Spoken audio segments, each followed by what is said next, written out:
everyone. So we will be talking about the previous 10-year questions from applications of trigonometry, your chapter number 9 from your NCERT class 10. So बात करते हैं यहाँ पे CBSE board में भी क्या क्या क्वेश्चंस इसके पूछे गए हैं 2010 से लेके 2020 तक, वो सब आपको देखने को मिल जाएंगे.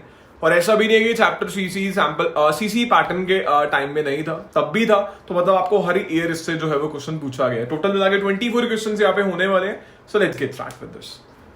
सो सबसे पहला आपसे पूछता है यहाँ पे 2010 में. देखो, I am not going to explain all these questions, but आपको इसका पीडीएफ जरूर देखने को मिल जाएगा, वो आप डाउनलोड कर लेना एंड इन क्वेश्चंस को आप लोग प्रैक्टिस कर सकते हो.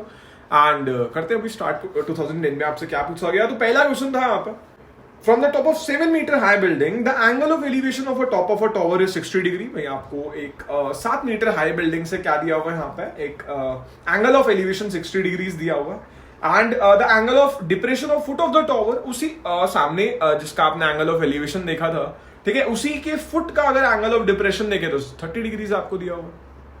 आप हो कहां पे, आप एक 7 मीटर हाई बिल्डिंग के टॉप पे खड़े हो, ठीक है ना. Find the height of the tower. भैया उस बिल्डिंग के सामने जो टॉवर होगा उसकी हाइट निकालनी है. ये नॉर्मल क्वेश्चन आपको एनसीईआरटी में भी मिलते हैं. आगे अगर हम बढ़े यहाँ पे तो भैया एप्लीकेशंस ऑफ ट्रिग्नोमेट्री का एक और क्वेश्चन 2011 में, एक नहीं तीन पूछे गए हैं यहाँ पे आपसे. So you can read all these questions. देखो यार, इसमें ना जो मेजर क्वेश्चन है आपके, वो आपको मिलते हैं. एक तो 15th क्वेश्चन आपका बहुत ज्यादा वाला बढ़िया वाला क्वेश्चन है, ठीक है ना. 16th क्वेश्चन जिसमें आपको एंगल्स जो है वो क्या देखने को मिलते हैं भाई, एंगल्स जो है वो देखने को मिल जाते हैं, कॉम्प्लीमेंट्री एंगल्स, ठीक है ना. 2 एंगल का सम 90 मिलता है. माइट भी इस बार के एग्जाम में वो नहीं आ रहे, बट आप एक बार फिर भी कर लेना उसको, ठीक है ना. सो वैसे वाले क्वेश्चन इंपॉर्टेंट है. देन नेक्स्ट ये कि आपके सामने एक टावर दे दिया, एक सामने एक बिल्डिंग दे दिया. एक टावर के ऊपर आप खड़े हो या बिल्डिंग के ऊपर आप खड़े हो और सामने देख रहे हो. सो एंगल ऑफ एलिवेशन कुछ बता दिया, एंगल ऑफ डिप्रेशन कुछ बता दिया. आपको पूछा होगा हाइट ऑफ द टावर निकालो, जैसा पीछे भी क्वेश्चन था. तो वैसे ही क्वेश्चन यहाँ भी आपको मिल रहे हैं इसके अंदर भी. देन 12 की बात करें तो वापस 3 क्वेश्चंस पूछे गए हैं. Second, as you can read all these questions. And कुछ क्वेश्चंस थोड़े से जो है वो एनसीईआरटी से डिफरेंट भी हैं. जैसे ये थर्ड वाला देखो, the angle of elevation and depression of top and the bottom of lighthouse from a top of a 60 metre high building is 1360, ठीक है ना. आप एक फिर दोबारा वही 60 मीटर हाई बिल्डिंग पे खड़े हो और एक लाइट हाउस के टॉप और बॉटम को देखते हो. सो टॉप को देखोगे तो भाई ऊपर देखना पड़ेगा, तो एंगल ऑफ एलिवेशन, और बॉटम में देखोगे तो नीचे देखना पड़ेगा, तो एंगल ऑफ डिप्रेशन. दोनों दिए आपको यहाँ पे 1360. आपको अलग क्या मिलता है एनसीईआरटी से, यहाँ पे आपसे बोला the difference between the height of the light house and the building. देखो ऐसा कुछ नहीं, बहुत अलग कुछ पूछ लिया. एनसीईआरटी में आपसे पूछता कि भाई लाइट हाउस की हाइट निकालो, यहाँ आपसे डिफरेंस पूछ लिया, दोनों की हाइट का क्या डिफरेंस है, माइनस कर दोगे एंड में जाके, ठीक है ना. The distance between the light house and the building also. भाई दोनों बिल्डिंग्स के बीच में आपको डिस्टेंस भी निकालना है यहाँ पे. तो आसान क्वेश्चन है वापस से. 2013 की बात करें तो वापस वैसे ही कुछ क्वेश्चंस यहाँ पे भी आपको देखने को मिल रहे हैं. So you can do this. 2014 के क्वेश्चंस होते नहीं, अभी मेरे पास है नहीं, ठीक है ना.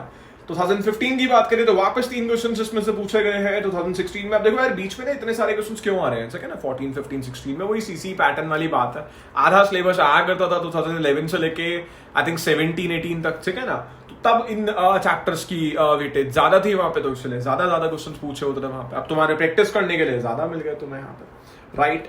देन 17 में वापस वही 3 क्वेश्चंस वही सीसी पैटर्न के चलते हैं यहाँ पे. 18 में जो है वो I think CC pattern complete खत्म हो गया होगा, वही आपका फुल सिलेबस आने लग गया था वहां से. तब आपको यहाँ पे जो है वो क्वेश्चन पूछा हुआ है.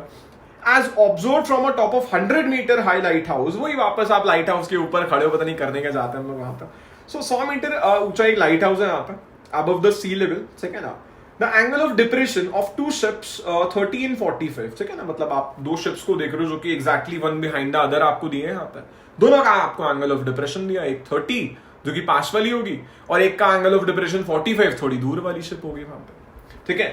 और सेम साइड पे है लाइट हाउस के. ऐसा भी नहीं कि बीच में लाइट हाउस है, एक शिप इधर है और एक शिप दूर मिल रही है इधर को. दोनों सेम साइड पे दिए हैं यहाँ पे. Find the distance between the ships. 100% आपने क्वेश्चन ऑलरेडी प्रैक्टिस करके रखा होगा. देन 19 की बात करें, again you have important questions, तो एक बार आप इनको पढ़ना बिल्कुल आराम से, ठीक है ना. जैसे ये वाला क्वेश्चन तो आई थिंक एनसीईआरटी में ही है कि 2 पोल है, दोनों के बीच में आपको डिस्टेंस जो है वो 80 मीटर्स दिया हुआ, बीच में कोई पॉइंट होगा, वहां से दोनों का एंगल ऑफ एलिवेशन उठा लिया. तो भैया कर लेने वाले क्वेश्चंस. और रही बात 2020 लेटेस्ट वाले के बारे में, तो एक ये शॉर्ट सा क्वेश्चन है आपका, you can easily do it, देखने में भी समझ में आ रहा है. एंड 20 में एक और क्वेश्चन आपसे पूछा गया जो कि काइंड ऑफ आपका straight highway leads to a foot of the tower वाला क्वेश्चन. तो एनसीईआरटी में भी है, आई थिंक 15th क्वेश्चन है, जिसमें स्पीड से रिलेशन भी आपका आ रहा होता है. So please do all these questions as your revisions. बाकी तो खैर आपसे नेक्स्ट वीडियो में हम लोग मिल रहे होंगे. बाकी ये जितने भी वीडियोस है ना, जितने भी आपके प्रीवियस ईयर क्वेश्चन है 10 ईयर्स के, सारे चैप्टर्स के यार, जैसे स्टैटिस्टिक्स हो गया, कंस्ट्रक्शन हो गया, आपका सर्कल्स हो गया, क्वाड्रेटिक इक्वेशन, उसका पूरा प्लेलिस्ट जो है वो ऑलरेडी चैनल पे बना हुआ है. सो आप लोग उन सबको चेकआउट कर लो, पीडीएफ को डाउनलोड कर लो, प्रैक्टिस कर लो इन प्रीवियस ईयर क्वेश्चंस को. आपके बोर्ड्स में ऐसे ही आ रहे होते हैं, right? So all the best for the term 2 exams. Take care, see ya everyone, and do share with every of your friends. Take care, see ya, bye everyone.